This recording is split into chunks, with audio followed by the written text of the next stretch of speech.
ये कार्यक्रम सत्य घटनाओं से प्रेरित हैं। जिनके साथ ये घटनाएं घटी उनकी वास्तविकता उन्हीं तक सीमित है।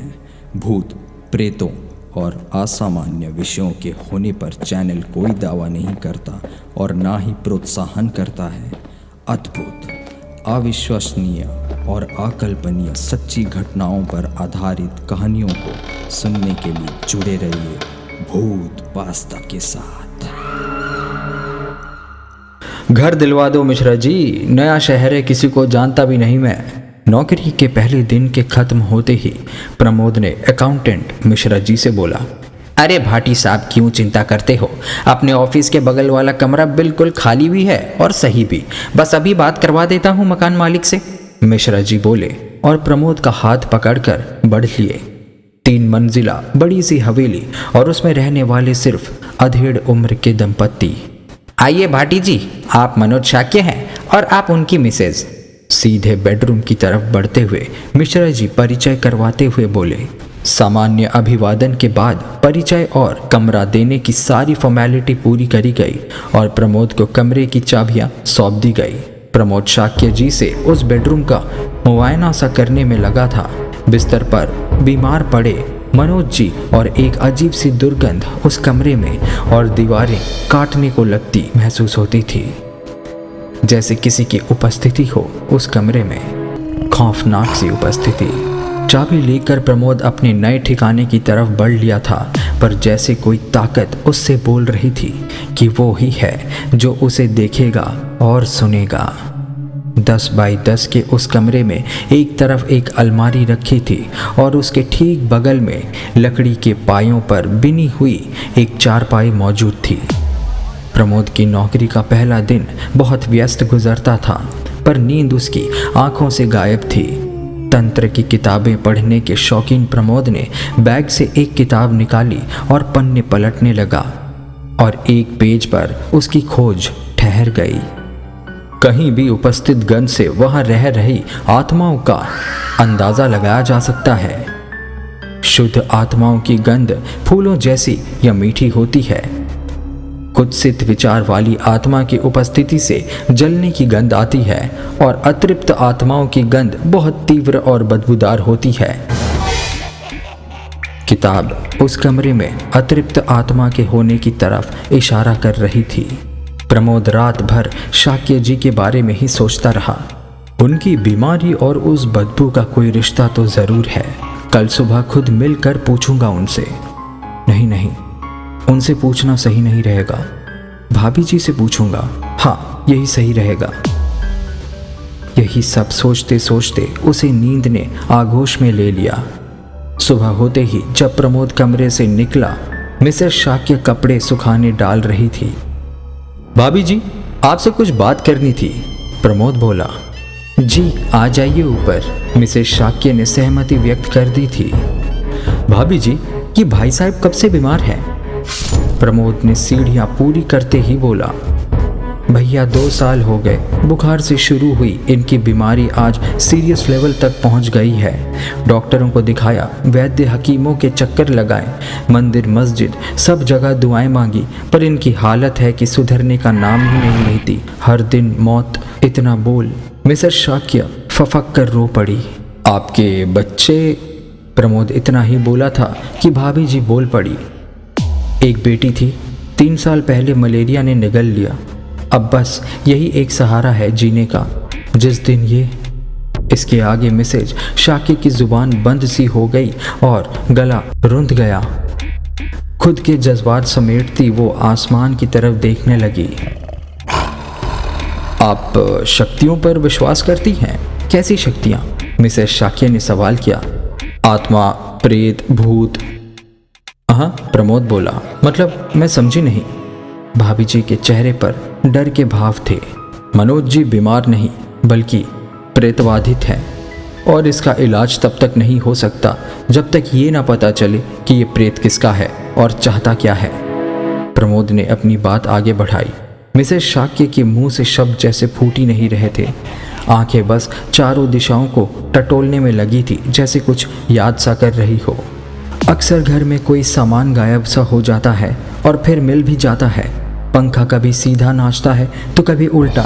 बल्ब जलने बुझने का खेल भी खेलते हैं, पर कभी इस एंगल से सोचा ही नहीं। आपकी बात सुनकर अरे बाबा अब क्या होगा?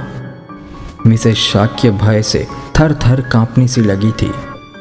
चिंता मत कीजिए भाभी जी, ये शक्ति आपको नुकसान पहुंचाएगी नहीं, क्योंकि पहुंचाना होता तो अब तक पहुंचा चुकी होती। वो तो बस अपनी मौजूदगी का एहसास दिलाना चाहती है। इसलिए मनोज जी बीमार है और आप इलाज ढूंढती रहें। आइए मेरे साथ। और प्रमोद आगे आगे उनके बेडरूम की तरफ बढ़ लिया। मिसेस शाक्य ठीक पीछे ही खड़ी हो गई। मनोज जी नींद में बड़बड़ा से रहे थे, जैसे किसी से माफ़ी मांग रहे हों। भाभी जी, गंगा जल है घर में? प्रमोद ने पूछा। जी अभी लाई। इतना बोल मिसेस शाक्य मंदिर की तरफ बढ़ी और गंगा जल की बोतल लाकर प्रमोद के हाथों में थमा दी। गंगा जल की कुछ बूंदें हाथ में लिए प्रमोद ने मनोज जी के पलंग के चक्कर लगाने शुरू किए। साथ ही साथ वो कुछ बुदबुदाता भी जा रहा था। हर कदम के साथ जल की कुछ बूंदें जमीन पर गिरती जा रही थी। जैसे ही प्रमोद के कदमों का चक्कर पूरा हुआ, मनोज जी की आवाज़ खर्राटों में बदल गई। शक सही था भाभी जी, मनोज जी पर प्रेत का साया है। आप चिंता ना करें, मैं देखता हूँ कि क्या कर सकता हूँ। इतना बोल प्रमोद दरवाजे की ओर बढ़ चला। दिन भर के काम के बाद शाम को फिर से प्रमोद मनोज जी को देखने गया। भाभी जी कैसे हैं मनोज जी? प्रमोद ने पूछा। भैया, 1 साल के बाद इतनी गहरी नींद में पहली बार सोते देखा है मैंने। मैं किस तरह आपका शुक्रिया अदा करूं समझ नहीं आ रहा। फिर कुछ रुक कर बोली, रात में हो सके तो एक बार और पूजा कर दीजिएगा। खाना खाने के बाद अच्छी तरह हाथ मुंह धोकर प्रमोद मनोज जी से मिलने जा पहुंचा। कैसे हैं मनोज जी? घुसते ही उसने सवाल किया। भाटी जी, सरिता ने बताया मुझे। आपका बहुत शुक्रिया, आपने मदद की। ज़रा सोने से पहले फिर से एक बार वही प्रक्रिया दोहरा दीजिए। आज वाकई बड़ी शांति सी अनुभव हो रही है। मनोज जी बोले। जी बिल्कुल भाभी जी, वो गंगा जल के साथ 2 अगरबत्तियां भी ले आइए, और हाँ माचिस भी, प्रमोद बोला।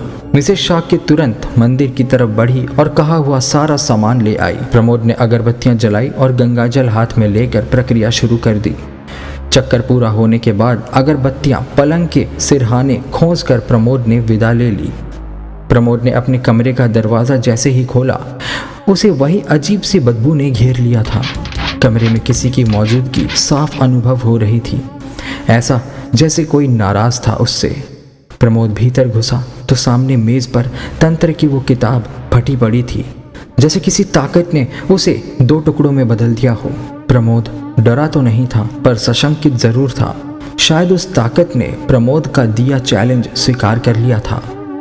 रात तकरीबन 1 बजे प्रमोद का दरवाज़ा बहुत ज़ोर से खटका। खोला तो मिसेस शाक्य थी, बहुत बेचैन और घबराई हुई। भाभी जी क्या हुआ? प्रमोद ने सवाल किया। उनको सांस नहीं आ रही, बहुत तबीयत खराब हो गई है, समझ नहीं आ रहा क्या करूं। मिसेस शाक्य घबराई हुई सी बोल रही थी। इंतजार मत कीजिए, एम्बुलेंस बुलाइए जल्दी। प्रमोद बाहर की ओर भागता हुआ बोला। 15 मिनट के भीतर एम्बुलेंस दरवाजे पर खड़ी थी। प्रमोद की मदद से मनोज जी को मिसेस शाक्य ने एम्बुलेंस में लिटाया और खुद स्कूटर लेकर हॉस्पिटल की तरफ निकल लिया। इमरजेंसी में मनोज जी को एडमिट कराया गया, पर 1 घंटे के बाद डॉक्टरों ने हाथ खड़े कर दिए। मनोज जी को एम्स को रेफर कर दिया गया था। कुछ देर में ही पास के शहर में रहने वाले मिसेस शाक्य के दोनों भाई वहां पहुंच चुके थे और उनको दिल्ली ले जाने की पूरी व्यवस्था कर ली गई। अचानक से आई इस समस्या के लिए मिसेस शाक्य तैयार नहीं थी और घर में जेवर और कैश भी बिना ताले पड़ा था। ऐसे में प्रमोद से बेहतर विश्वास पात्र उनको कोई ना लगा और घर की चाबियां वो उसे ही सौंप गई। प्रमोद समझ चुका था कि उसकी अनुभवहीनता की वजह से ही ये नौबत आई थी, पर इसमें उसकी भी कोई गलती नहीं थी। उसकी क्रिया की जोरदार प्रतिक्रिया थी ये। मिसेस शाक्य ने प्रमोद को ऊपर ही सोने को बोला था और जिम्मेदारी भी दे दी थी मिशेल की। सेंट बर्नार्ड नस्ल की मिशेल तकरीबन 4 फीट ऊंची थी और हमेशा छत पर बने अपने आशियाने में रहा करती थी। मिसेस शाक्य ने हिदायत भी दी थी कि उसे खाना दरवाजे के नीचे से ही खिसका कर डाल दिया जाए। शोभ और शंका के मनोभावों से घिरा प्रमोद हवेली पर वापस आ गया। घर के हर दरवाजे को उसने ताले से बंद किया और सबसे आगे की बैठक में अपना सोने का इंतज़ाम कर लिया। अभी आंख लगी ही थी कि ऐसा लगा जैसे कोई आरी से छत काट रहा है। कहीं ऐसा तो नहीं घर में किसी के ना होने की खबर पाकर सेंधमार आ गए हों और चोरी की तैयारी में हो। प्रमोद खुद से बोला, पर छत पर तो कुत्ता भी है, हो सकता है उसे मार दिया हो या बेहोश कर दिया हो। यही सब सोचते हुए प्रमोद बिस्तर से उठ खड़ा हुआ और आंगन की तरफ बढ़ गया। काटने की आवाज़ आंगन में और तेज थी, बिल्कुल साफ, जैसी आरी के पत्थर पर घिसने की आती हो। प्रमोद आड़ लेकर छत पर लगे लोहे के जाल को ताकने लगा। तभी मिशेल हवा की तरफ से जाल के ऊपर से भागी, इतनी तेज कि जाल भी थरथरा गया। सच बोला था मिसेस शाक्य ने, वाकई मिशेल बहुत खतरनाक है, पर अगर ये सही सलामत है तो छत पर तो कोई हो नहीं सकता। तभी मिशेल फिर से उस जाल से निकली और नीचे प्रमोद को देख भौंकने लगी। प्रमोद वापस बैठक में आ गया। आवाज़ कभी धीमी पड़ती तो कभी तेज हो जाती। तभी अचानक आवाज़ की दिशा बदल गई और अब की वो किचन से आ रही थी। प्रमोद उठकर किचन की तरफ भागा तो आवाज़ मनोज जी के बेडरूम से आने लगी। प्रमोद उस आवाज़ का पीछा कर रहा था और वो आवाज़ उसे पूरे घर में दौड़ा रही थी। कुछ देर में हर दिशा में वही आवाज़ गूंजने लगी। प्रमोद वापस आकर अपनी पलंग पर बैठ गया और धीरे धीरे आवाज़ खामोश हो गई। बेचैन प्रमोद एकटक सामने के दरवाजे को देख रहा था कि एक साया तेजी से दरवाजे के बाहर से गुजर गया। प्रमोद भागा तो दोनों तरफ से दरवाजे से बंद उस गैलरी में कोई भी मौजूद नहीं था। प्रमोद के रोंगटे खड़े हो गए थे और उसे इस घर में कमरा किराए पर लेना अपनी जीवन की सबसे बड़ी गलती लग रही थी। पर अब शायद कोई रास्ता नहीं था। हवेली की सुरक्षा की जिम्मेदारी से भागकर वो कहीं जा नहीं सकता था। अचानक छत पर लगा पंखा उल्टा घूमने लगा था और कमरे में लगी लाइटें जलने बुझने का खेल खेलने लगी थी। अब तो प्रमोद को अपने हर तरफ किसी के खड़े होने का डर लगा रहा था। वो पूरी रात दहशत और डर में बीत गई। ऑफिस में थोड़ा सुकून तो मिला, पर दिन गुजरकर रात का साया फिर से उसी कमरे पर आकर रुका था। आज की रात अजीब सी शांति थी माहौल में, पर उसे तोड़ने के लिए प्रमोद ने एफएम चला रखा था। रात के 10 बजे थे। रेडियो पर बज रहे 2 गानों के बीच घड़ी की टिक टिक साफ सुनाई दे रही थी। किशोर कुमार का गाना चिंगारी कोई भड़के अचानक से खामोश हो गया और स्पीकर से किसी के फुसफुसाने की आवाज़ आ रही थी। प्रमोद ने कान लगाकर उस आवाज़ को सुना। खजाना खजाना खजाना खजाना खजाना खजाना खजाना। लगभग 4 मिनट तक इसी सुर से पुकारता रेडियो बंद हुआ और फिर एक नए गाने के साथ बोल पड़ा। प्रमोद हनुमान चालीसा पढ़ने लगा था, पर शायद ये कारगर नहीं था। रात के सन्नाटे में सिक्के खनकने की आवाज़ शामिल हो गई थी, जैसे बहुत सारे सिक्कों को कोई हथेली में लेकर बजा रहा हो। कभी वो खनक भीतर के कमरे से आती तो कभी बाहर गैलरी से। दिशाएं बदल बदल कर हर जगह बस सिक्के खनक रहे थे। तभी प्रमोद के कान में एक आवाज़ गूंजी, खजाना खड़ा है, खजाना खड़ा है। प्रमोद झटके से उठ बैठा और निगाहें आवाज़ को ढूंढने लगी, पर वहाँ कोई नहीं था। तभी प्रमोद की नज़र किचन की खिड़की पर गई। एक साड़ी पहने साये से वो रूबरू था। इसके पहले कि उसकी चीख निकलती, उसे पिताजी का सिखाया चौकी लगाने का मंत्र याद आ गया। जैसे ही मंदिर से गंगा जल उठाकर प्रमोद ने चौकी लगानी चाही, सब कुछ शांत हो गया। प्रमोद ने मंदिर के पास ही सोने का फैसला किया और वही बिस्तर लगाकर लेट गया, पर नजरें थी कि रुकने का नाम ही नहीं ले पा रही थी। उस रात और कुछ नहीं हुआ, पर नींद ले पाने की गुंजाइश ना तो प्रमोद का मन दे पा रहा था, ना उसकी आंखें। अनिद्रा से भरी रात और काम से भरे उस दिन ने प्रमोद को शारीरिक रूप से तोड़ दिया था, पर जाने कौन सी ताकत थी जो उसे मानसिक तौर पर मजबूती दे रही थी। आज उस भूतिया हवेली में उसकी तीसरी रात थी, पर आज वो बहुत मजबूत था मन में, शायद तैयार था हर चुनौती के लिए। आज भी रात की शुरुआत आरी की आवाज़ से हुई और फिर सिक्कों की खनक में बदल गई। प्रमोद कमरे के बीचों बीच पड़े पलंग पर दृढ़ बैठा था। तभी एक साया चुहल भरी हंसी की आवाज़ों के साथ गैलरी से गुजर गया। तुम जो कोई भी हो, आंख मिचौली ही खेलोगी या काम की बात भी करोगी? प्रमोद चिल्लाया। प्रमोद के इतना कहते ही कमरा शांत हो गया, जैसे दूर से मुआयना करा जा रहा हो उसका। प्रमोद की आंखें भी कमरे के हर कोने को ताड़ रही थी। कमरे के सन्नाटे को पायल की आवाज़ ने तोड़ा। छम छम छम छम आवाज़ गैलरी से आ रही थी और धीरे धीरे कमरे की तरफ बढ़ती जा रही थी। होठों तक चेहरे को घूंघट में दबाए एक महिला ने कमरे में प्रवेश किया। सफ़ेद और लाल रंग की गहरी कड़ी हुई साड़ी, जिसके किनारे गोटे से पटे हुए थे, गले में आभूषणों की बड़ी खेप, एक एक हाथ में 2 कंगनों के बीच फंसी चूड़ियों की बड़ी सी लड़ और होठों पर कोई भी जज्बात नहीं। पायल की छम छम रात के सन्नाटे में घुलने लगी थी। उस औरत के कदम प्रमोद से 1 फुट की दूरी पर आकर ठहर गए। घूंघट के पीछे से उसकी नज़र प्रमोद को ही देख रही थी। प्रमोद ने घड़ी की तरफ देखा तो रात के 1 बज रहे थे। वो जड़वत वहीं बैठा हुआ था, बस दोनों एक दूसरे को ताक रहे थे। तभी वो औरत प्रमोद की तरफ झुकी और ठीक कान के पास आकर धीरे से फुसफुसाई, खजाना खड़ा है, और फिर सीधी खड़ी हो गई। प्रमोद को कुछ समझ नहीं आ रहा था कि क्या कहे, और अचानक ही उसके मुंह से निकल गया, कहाँ?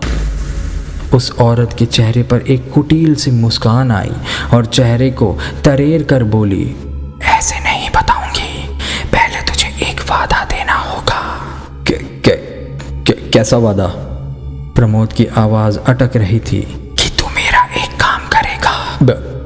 बिना काम जाने कैसा वादा? प्रमोद ने जवाब दिया और अचानक ही उसका हाथ उस औरत की तरफ बढ़ गया। अगले पल वहां कोई नहीं था। उस औरत की आवाज़ जैसे उसके कानों में गूंज रही थी, खजाना खड़ा है, खजाना खड़ा है, खजाना खड़ा है। वो औरत कौन थी और चाहती क्या थी, ये उहापोह प्रमोद को बेचैन कर रही थी। वो उठा और कमरे में चहलकदमी करने लगा। कोई तो रिश्ता है इस खजाने वाली औरत और इस घर के बीच। हाँ, इसका मतलब खजाना इसी घर में मौजूद है, पर कहाँ? और वो औरत चाहती क्या थी? आखिर कौन सा काम करवाना चाहती है वो मुझसे? नहीं, बिना काम जाने मुझे हाँ नहीं बोलना चाहिए। प्रेत है, क्या पता मेरा शरीर ही मांग ले। यही सब सोचते हुए प्रमोद ठिठक गया। सामने की दीवार पर जैसे किसी ने पेंसिल से खजाना लिख दिया हो, पर जैसे ही प्रमोद उसके पास गया वो शब्द गायब हो गए। अब की पलटा तो सामने वाली दीवार पर एक और शब्द लिखा था, वादा। प्रमोद जोर से चिल्लाया, बिना काम जाने मैं हाँ नहीं कहूँगा। कमरा जैसे उसे देख रहा था, दीवारों में जैसे आंखें निकल आई हो। प्रमोद अपने पलंग पर वापस आकर बैठ गया और कुछ देर के बाद लेट गया। आज तीसरी रात उसे नींद आगोश में लेने लगी थी। शायद लगातार 2 दिन सो ना पाने के कारण वो बहुत थक गया था, पर प्रमोद सोना नहीं चाहता था। वो उठकर बैठ गया और इंतजार करता रहा कि कब वो फिर से आए और उसे वो राज बताए जिसे गढ़कर वो गायब हो गई थी। भाटी साहब, कुछ खोज खबर मिली मनोज जी की? मिश्रा जी ने सुबह पूछा। नहीं, पर इतना बोल प्रमोद चुप हो गए। पर क्या भाटी जी? पर मुझे उम्मीद है कि वो अच्छे होकर ही वापस आएंगे। प्रमोद ने बात पलट दी। उसे डर था कहीं उसके कुछ कहने की वजह से राज यहीं दफन होकर न रह जाए, और शायद यही राज मनोज जी की जान बचा सकता है। आज चौथी रात थी। प्रमोद दिमागी रूप से हर परिस्थिति का सामना करने के लिए तैयार हो चुका था। पिछली 3 रातों ने उसके मन में डर की जगह कौतूहल को बिठा दिया था। खाना खाकर प्रमोद उस औरत का इंतजार कर रहा था। बार बार घड़ी को देखता, कभी बैठ जाता तो कभी टहलने लगता। रात के 2 बज चुके थे, पर आज ना तो आरी की आवाज़ आई और ना सिक्कों की खनक। दीवारों पर भी कोई संदेश नहीं उभरे। लगता है ये सिलसिला खत्म हो गया। शायद मेरी बात को उसने ना के तौर पर स्वीकार कर लिया। प्रमोद ने खुद से इतना कहा और लेट गया। 3 दिन की थकान ने उसे सोने पर मजबूर कर दिया था। कुछ ही देर में प्रमोद ने खुद को उसी घर में खड़ा पाया। ये घर तो वही था, पर दृश्य बिल्कुल अलग था। ऐसा जैसे तकरीबन कई साल पहले कमरे में लाइटों की जगह मशाल जल रही थी। एक और बड़ी सी खिड़की थी। बैठक में सोफे की जगह दीवान पड़े थे। ऐसा जैसे प्रमोद भूतकाल में पहुंच गया हो। प्रमोद ने खिड़की से बाहर झांका तो सामने एक इमारत पर यूनियन जैक लहरा रहा था। घोड़ों पर 2 गोरे सैनिक गश्त लगा रहे थे और हर दुकान पर पूछताछ कर रहे थे। तभी दरवाज़ा जोर से खटका। भीतर से एक औरत निकल कर आई और दरवाज़ा खोल दिया। डाकू के भेस वाला एक शख्स भीतर घबराया हुआ आया था। भावरी, आपकी बहुत बड़ा हाथ मारा है मैंने। देख, पूरा थैला सोने के सिक्कों से भरा हुआ है, पर पुलिस मेरे पीछे पड़ी है। तू छिपा ले मुझे। वो डाकू भीतर आते ही बोला, रोशन सिंह, तुम मुझे भी मरवाओगे किसी दिन। कितनी बार बोला है कि डाका डालकर यहाँ मत आया करो। अब आ ही गए तो जाओ तहखाने में छिपा दो, मैं देखती हूँ। भंवरी बोली। प्रमोद ने भंवरी के होठों पर नजर दौड़ाई। ये वही रात वाली औरत थी। डाकू रोशन सिंह तहखाने की तरफ बढ़ लिया था कि दरवाज़ा फिर खटका। अब की दरवाजे पर अंग्रेजी सिपाही थे। मैडम, कोई आया तो नहीं यहाँ? उनमें से एक सिपाही बोला। नहीं, किसे खोज रहे हैं आप लोग? भंवरी बोली। डाकू रोशन सिंह को राजा साहब की बेटी और पत्नी को कत्ल करके और पैसे लूट कर भाग निकला है। वही सिपाही बोला। वो मशहूर डाकू रोशन सिंह जिसके सर पर 500 का इनाम है? भंवरी बनते हुए बोली। वो यहाँ क्यों आएगा? जमींदार की विधवा हूं मैं, काट नहीं डालूंगी उसे। ठीक है, परेशानी के लिए माफी चाहेंगे। आप खिड़की दरवाजे अच्छे से बंद कर लीजिए। इसी इलाके में देखा गया है वो। इतना बोल वो दोनों उल्टे पांव लौट गए। उनके जाते ही भंवरी के कदम तहखाने की तरफ बढ़ चले। प्रमोद भी पीछे पीछे चल पड़ा। तहखाने में पहुंचते ही भंवरी जोर से चीखी, कत्ल करके आए हो तुम?